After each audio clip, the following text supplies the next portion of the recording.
Welcome back, Cache Valley Cougars. Today we're going to read Chapter 14 and 15 of A Boy Called Bat. Chapter 14, Sleeping Arrangements. I want to sleep on the couch next to Thor. No, Bat, you need to sleep in your own bed, said Mom. Then I want Thor to sleep in bed with me. You can't sleep with the skunk, Bat. What if you rolled over in the night and crushed him? I would never do that, Bat said. He never would. Bat, honey, the skunk. Thor, interrupted Bat. His name is Thor. Mom rubbed her forehead. Fine, she said. Thor. Thor can't sleep in your bed. Thor is a wild animal. Wild animals don't sleep in beds. But in the wild, Thor wouldn't sleep alone, Bat argued. He would sleep in a pile with all his brothers and sisters, all curled up. I'm glad people don't sleep like skunks, Janie said. Her hair was damp from the shower, and she was wearing her favorite pajamas, the ones with all the unicorns. Each unicorn was doing something different. One rocked out with a guitar, another was reading a book, another wore a chef's hat and was flipping eggs in a pan. The only thing they had in common was that they were all unicorns. Janie, did you know that a herd of unicorns is called a blessing? Bat asked. Yes, Bat, of course I know that. Every time I wear these pajamas, you tell me that. I didn't know if you remembered, Bat said. You're not the only one who remembers things, Bat, said Janie, and then she stomped off to her room. Bat turned back to Mom. Please, he begged.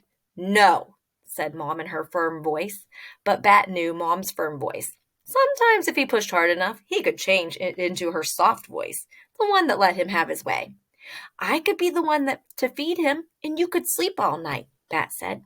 I know how to do it. Who do you think took care of you when you were a baby and had to eat every 2 hours, Bat?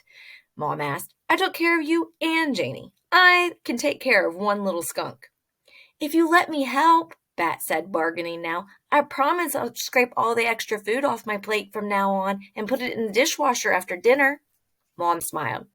I thought it was too gross to look at leftover food stuck to a plate. It is too gross, Bat said, but I'll do it anyway. Even if it made him gag. Even if it made him throw up.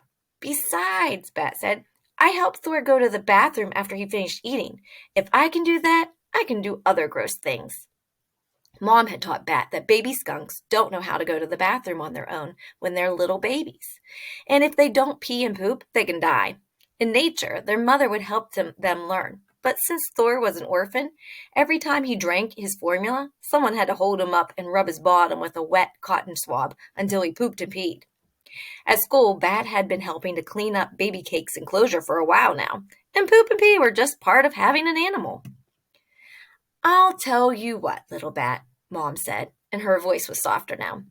Thor has to sleep in his enclosure, and I'm going to take care of him during the night. But you can be in charge of his daytime feedings when we're at home. And tomorrow after school, instead of staying home with Janie, how about you come by the clinic? I'm going to weigh and measure Thor to make sure he's getting enough to eat, and you can help. Okay, said Bat, for now, but when Thor gets big enough that I couldn't squish him in bed, let's revisit this conversation. That was something Mom said when she wanted Bat to know that they weren't done talking about something, and Bat wanted Mom to know that he wasn't giving up on sleeping with Thor. Mom laughed. You drive a hard bargain, she said, and don't think I'm going to forget about the dishes. Chapter 15, Dr. Jerry Dragoo. Later in his room, when he was supposed to be sleeping, Bat climbed out of bed and pulled his animal encyclopedia from the shelf. He flipped to the S section and found the page labeled skunk. At the top of the page was a glossy picture of a large black and white skunk nosing along a patch of dirt. In the background of the picture were hundreds of white and yellow daisies. Below the picture were a bunch of questions and answers about skunks. Why do skunks spray? Skunks spray an oily liquid from glands underneath their tails as a defense. Their spray doesn't cause any real damage, but boy is it stinky. A skunk's smell can be detected by a human from a mile away. Where do skunks live? Skunks can make many places their home, abandoned burrows, constructed by other animals, a hollow log, even underneath your house. What are skunks' predators? Lots of mammals, including red foxes, coyotes, and domestic dogs, will attack a skunk if they are hungry enough, though only as a last resort. because it's difficult to attack a skunk without a smelly reminder of it. But aerial predators, large birds like owls, don't care so much about the scent. For one thing, it's hard for a skunk to spray at an attacker from the sky. For another, many birds of prey have little to no sense of smell. Finally, Bat got to the last and most important question. Do skunks make good pets? Skunks are wild animals, and wild animals belong in the wild. But according to the world skunk expert Dr. Jerry Dragoo, head of the Dragoo Institute for Betterment of Skunks and Skunk Reputations, while skunks are in general do not make good pets, what makes a good pet is a good pet caretaker. Bat closed the book. He put it back on the shelf, right where he always put it, next to his Lego pyramid.